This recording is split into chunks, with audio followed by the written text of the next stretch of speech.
Okay, I think we can get started again. The next presentation is co-authored by S. Miseo, S. Solid, E. Iglesias, and R. A. Fiato, and it's a contribution from Exxon and the University of California at Berkeley. And the presenter for the paper, which is entitled Activity and Selectivity Control in Iron-Catalyzed Fischer-Tropsch Synthesis, is Sal Miseo.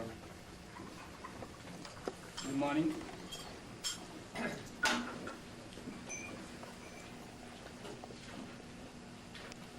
During this session, we will hear some talks describing CR conversion to fuel and alcohol. This talk or work will be focused more on the chemical intermediates, namely alpha olefin. The goal of our work is being able to control the selectivity while maintaining high CR conversion, getting a low methane and high olefin to paraffin ratio, a desirable molecular weight distribution, mainly in a C20 minus range. From previous work, we know the important factor in obtaining alpha olefin synthesis catalyst is to have an iron carbide phase without excess polymer carbon.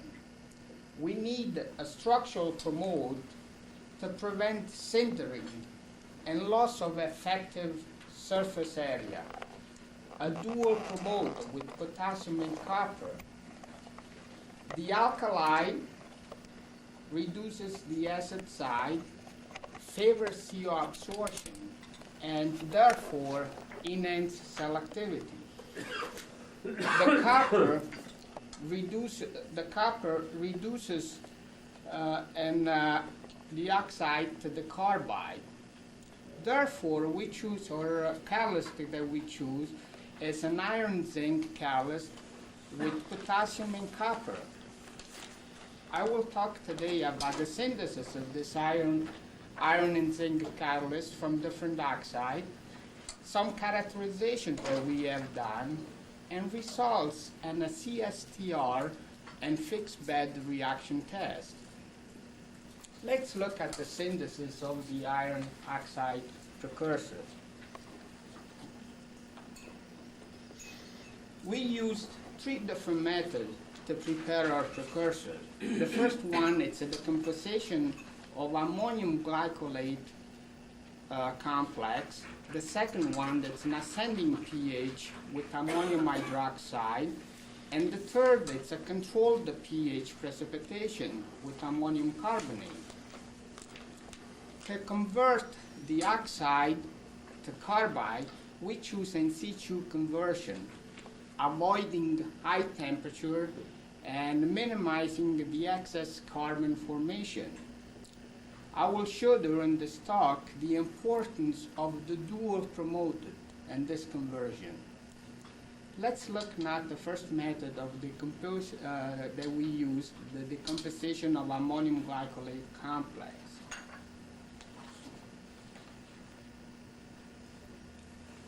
Iron and zinc nitrate were dissolved in water, glycolic acid plus ammonium hydroxide to get a pH 6.5 were mixed and added to the iron and zinc nitrate solutions. And this material was mixed together and dried under heat lamp. And we formed a material like, it looked like a dough type material. And after the material is being dried under the heat lamp, it's being calcined at 350 degrees, and a spinel zinc iron substitute formed. The second method that we used was a precipitation of iron and zinc with ammonium hydroxide ascending pH. Iron and zinc nitrate were dissolved in water, heated to about 80 degrees centigrade, and ammonium hydroxide was added to precipitate the iron and zinc out. As you can see from this titration curvature, the pH rises to 9.5. At this point, the reaction was stopped.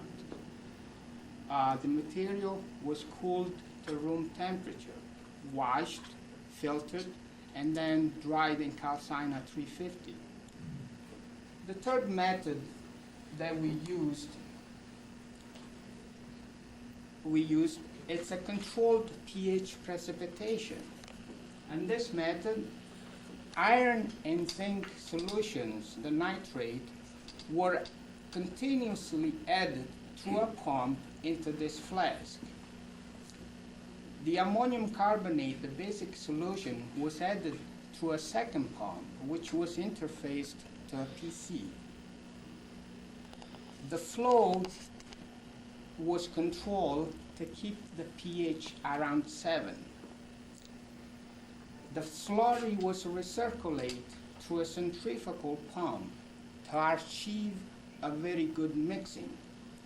And as you can see in this picture down below, within 2 to 3 minutes of the addition, we reached the pH 7, and the pH stayed throughout the reaction. This is, it's an easy way to make a iron zinc callus. It's a very reproducible and can be scaled up very easy. Now that I talked about the iron, the 3 different methods of making oxide, I would like to show some characterizations. And X-ray diffraction shows that in the 2 precipitate material, the control pH and the ascending pH are very similar in every aspect. We formed Fe2O3 and corundum 4, while in a glycolate, we formed the spinel form of Fe3O4. I told you before that those glycolate material, they look like they rise to a dough foam looking product. I want to show you some pictures the way this dough foam product looks like. On the first beaker, we have ammonium glycolate, glycolic acid, ammonium hydroxide, iron and zinc together, mixed together. And the second one, it's after the material was dried on the heat lamp. And this third one, it's the spinel, it's the material calcine at 350, and this is the spinel form of the iron zinc substitute. Those two were a close-up look of starting material and the material dried on the heat lamp. And as you can see, this material rises to a low bulk density. And when the material and calcine at 350 was broken up gently, we seen very fine powder material. So we want to look at this material under Scanning electron microscope. And looking the material under the Scanning electron microscope, the glycolate picture showed the apparent low bulk density formed during the glycolate decomposition, while the glycolate decomposes. And you can see all those voided spaces that we have. And this looks like a spongy texture.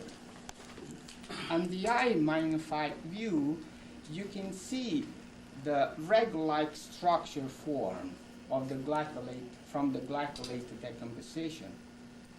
And this pH precipitate material, the particle are larger, more densely packed.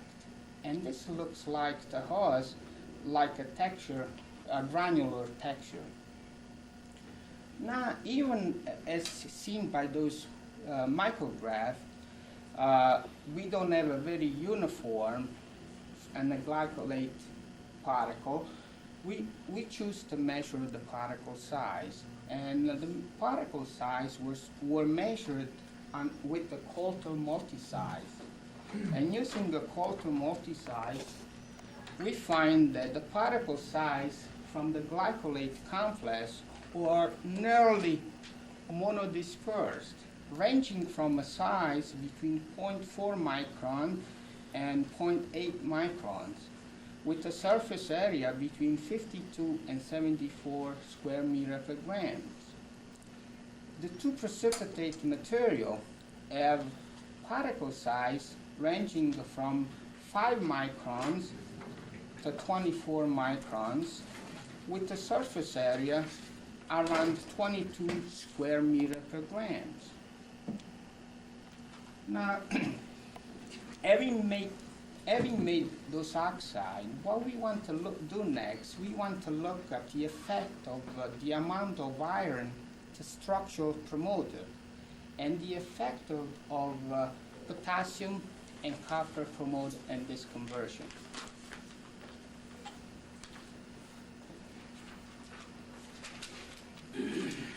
In this bar graph, I'm showing CR conversion and methane selectivity.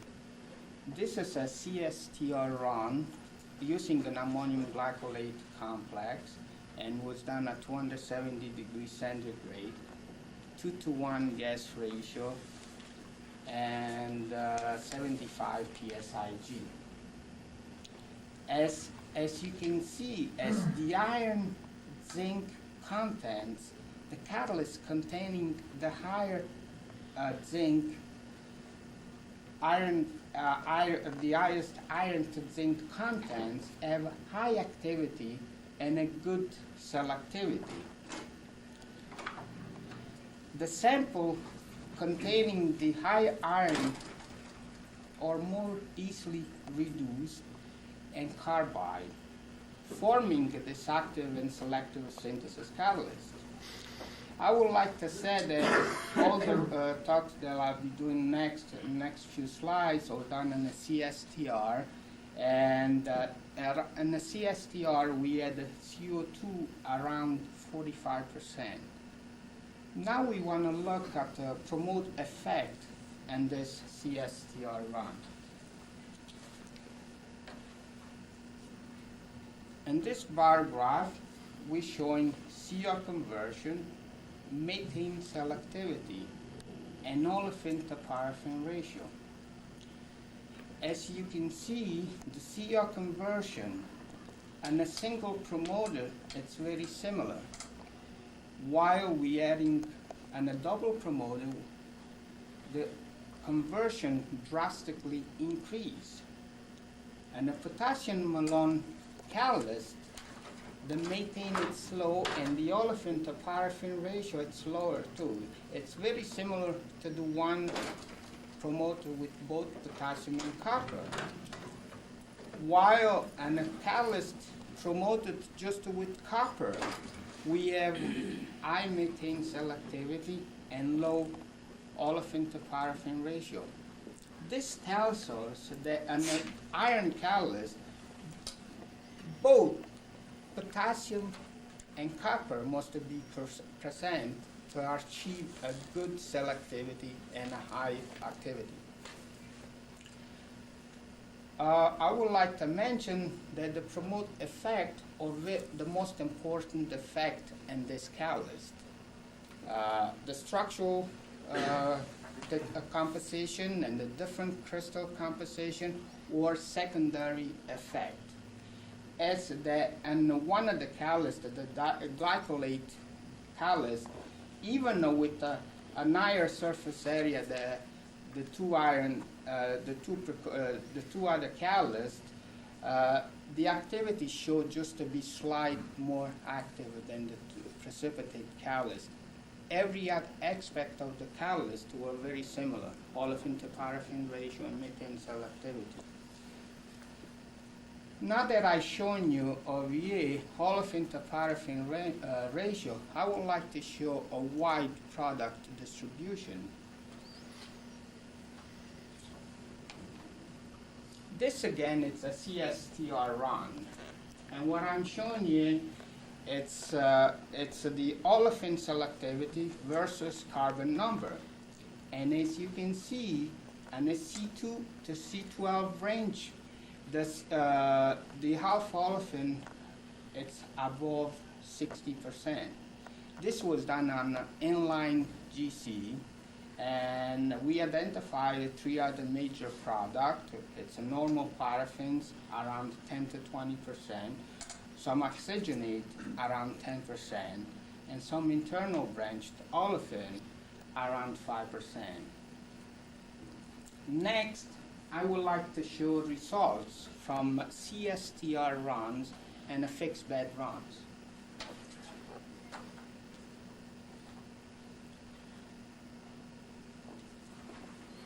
First, I would like to say that in a fixed bed run, we used small particle size, around 0.1 millimeter in diameter.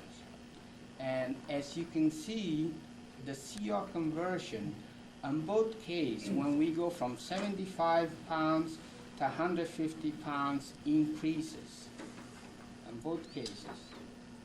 The only thing, there was a slight deactivation in a fixed bed run. Every other part, every other aspect of the catalyst, methane and olefin to paraffin ratio, were similar. We would like to look now at the particle size effect in a fixed bed run. And one should expect that increasing particle size, we should have a transport limitation. And in mostly fixed bed run, I want to mention that people use a large particle size because the pressure drops.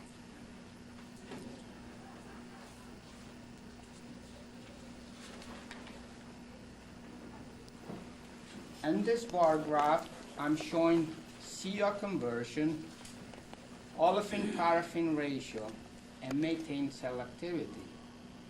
And as you can see, at the largest particle size, the CO conversion decreases, the olefin paraffin ratios decrease, and the methane increases slightly.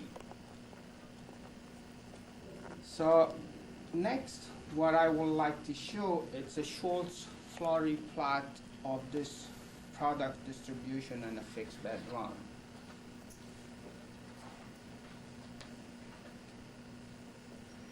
As you can see, we have a curvature in this Schwarz-Flory plot. This curvature has been seen before in many iron and cobalt Fischer-Tropsch catalysts. And we have in a range of a C1 to C5 range, we have about 31%. C6 to C20 range, we have a 33%. And a C21 plus, we have about 36%. Now, having this 36% and the C21 plus, this means that we have molecular weight that are not desirable in the 621 plus. So now what we want to look, we want to say, do we have any flexibility to adjust this molecular weight distribution? We have some flexibility to adjust the selectivity, conversion, and every other aspect of the reaction. But as I will show you in the next slide,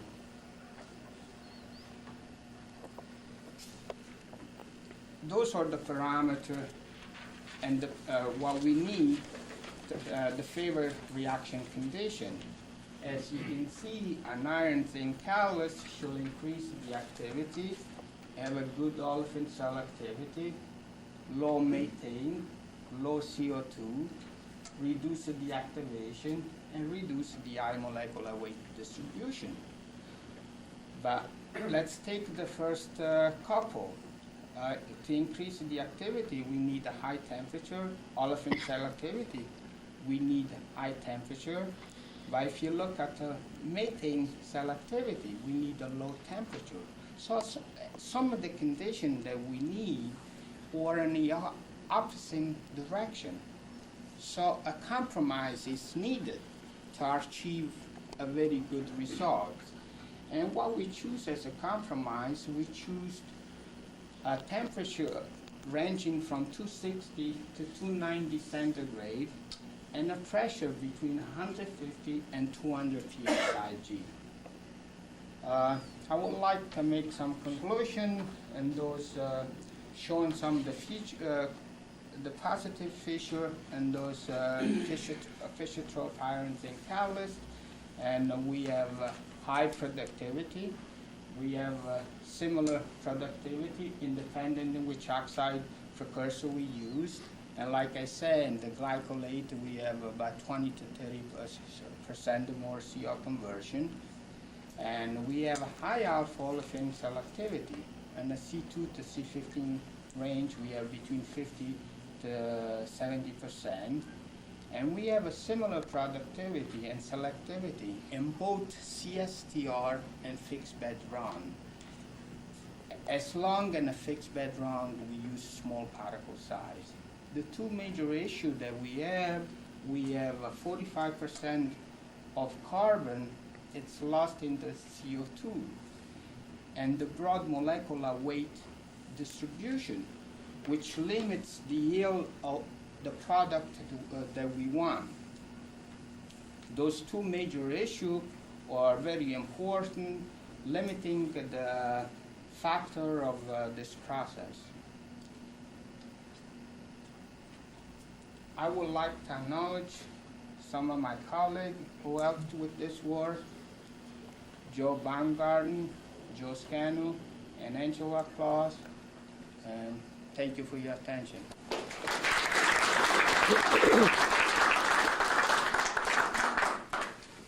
Papers over some questions, Calvin? I would think that at those high reaction temperatures that you would have problems with deactivation, and that might be a consideration in the choice of conditions. In fact, you showed that there was some that in the fixed bed reactor. And the fixed bed reactor was the only place where we saw deactivation. And we have a story on a power reactor of 300-400 hours a day. We've seen no deactivation at all. Yeah. Okay. What I'm wondering is if you get into a large bubble reactor, are you going to be CSTR? Right. We did some work in bubble column, but will take too long to explain. But did you get deactivation?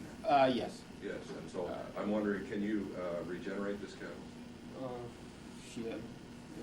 There is not the activation that we have. It's so slightly on both cases that there is no need to regenerate.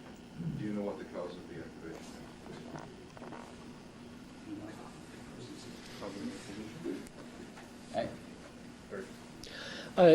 If I understood your summary slides, you were showing 4 liters of CO conversion per hour per gram of catalyst. Was that at the 80 or 90% conversion level? Yeah, 80 to 90% conversion level. And the thing that really it's amazing about this iron zinc catalyst, it's the methane selectivity. We getting less than 2% methane selectivity, which it's very amazing. You don't get it with any iron zinc catalyst. It's on a total carbon basis. Yes. That's about 4. Right. That's right. Yes. Yes. You have added some zinc oxide to the catalyst, and you say that the beta olefins are now not being formed because of this addition, if I understand you correctly. The zinc, it's a structural So I promoter. wonder a little, yes, what it does to the catalyst, yes? Yes. How it changes the active sites, yes? It poisons some sites which are otherwise responsible for secondary reactions, or it creates new kinds of sites, and how stable, on the other hand, how stable, yes? The specificity of this catalyst will be for over a longer period, yes, the zinc oxide, if you have something, yeah, I don't know, which cooperate, the zinc with the iron or somehow. Yeah. You have your, some more understanding, more precise understanding of the action of the zinc in the catalyst. The only understanding that I have that the zinc is a structural promote. Enrique, Stu, do you have any other thing? Yeah, there's Some not a other major, things there's to not a add? major influence on the selectivities with the addition of the zinc oxide, as there are with, for example, the potassium and the copper. So it has a minor effect, and it looks like, if anything, it's mostly more structural promoted than any type of new site creation. That's, Yes. Since you decompose your oxide precursor at 350 centimeters. At 350 degrees yes, centigrade. I imagine you must have some residual carbon in your catalyst. Is it the case? What with the glycolite route? And Do you the have any black- residual carbon in your oxide? No? very little. Very low. We do have There's some. some, but There is some some, little. but very It little. doesn't seem to be bothering. It's nothing, doesn't bother the reaction at all. And also linked to a previous question, did you find any difference in the CO2 selectivities in CSTR and PIXPET? No, No? Very simple. very similar. Mostly because they're equilibrated. And, the CO2, we have a study too, that the CO2 can be recirculated in some engineering studies, so it's not really a major problem, I'm a bit puzzled about that, the role of zinc oxide also as structural promoters. The surface areas you showed are fairly low for precipitated callus. Is that after some pre-treatment, or that as prepared, or after exposure to 350? After we calcine at 350, all the surface area is being measured after the callus is being calcined at 350. That may be still relatively low, at least compared to some catalysts we work with, but I'll show anyway in my presentation. Yeah, I don't think there's any question about that. In the conversion of the oxide to the carbide, what we're picturing is that during that conversion, you sort of now have inserted a non-reducible phase in there that may act as sort of a separator and keep the iron carbide, apart. It's not a very high surface area starting material. And the second is a question, if, I don't think maybe I missed it, you mentioned that, what were your pre-treatment conditions? I didn't mention any treating condition. We pre-treat the callus at 260 degrees, just in line with With hydrogen. CGS? Yeah. In the back? You observe that the change in conversion and product distribution when you change the particle size. Is the reaction controlled by particle diffusion control, that is the core diffusion control, or film diffusion control? What is the controlling? The controlling mechanism is Yeah. intraparticle diffusion, not film Intraparticle. diffusion. But it could be film diffusion also. No, it isn't. It is not film diffusion, because then it would respond to changes in linear velocity, and it does not. It Oh, I only see. responds to changes. In your recommendation slide, to get higher molecular selectivity, you mentioned the high temperature and high conversion. Right. Is it against the usual expectation? Is there any special property of this catalyst that behave differently from the other catalysts? Not that we know. Usually if you go high conversion, molecular selectivity usually peaks. That is a kind of an interesting result. I'm not Yeah. sure of the reason why, and We especially haven't since looked at your it. effective hydrogen to CO ratio is going up at higher conversions in the back mix reactor. But It's the kinda most interesting important, that the the most selectivity interesting goes up. thing is that, those conditions, we have a very low methane, which is very interesting. Any other questions? One more. That's all there. You mentioned the threshold optimization and the optimization of temperature. What about CO hydrogen ratio? We looked at all different ratio of CO hydrogen, and the ratio that we picked, we studied the most was a 2-to-1 gas ratio, CO to hydrogen. This is going to probably possibly with the activation. At lower gas ratios, the activation is high. The olefins are slightly higher. Okay, one more, last one. There's one problem with one statement. the olefin selectivity, the high temperature, low pressure, high conversion. If you increase the temperature, that's only as long true as you have primary products. When you come to a higher temperature, then you obtain secondary hydrogenation, and this decreases the olefin selectivity. So it is, as this statement, olefin selectivity favored by high temperature. That's a little doubtful, depends on the catalyst situation. Well, for this catalyst, it's a phenomenological observation. That is correct as In stated. the range of your What we parameters. rejected. I think what is also unique about this catalyst is that properly promoted with alkali, the secondary hydrogenation of alpha olefins has been negligible throughout the range that we rejected. This is the range of temperature, you are right. Okay, well, thanks very much, Sal. Thank you for your attention.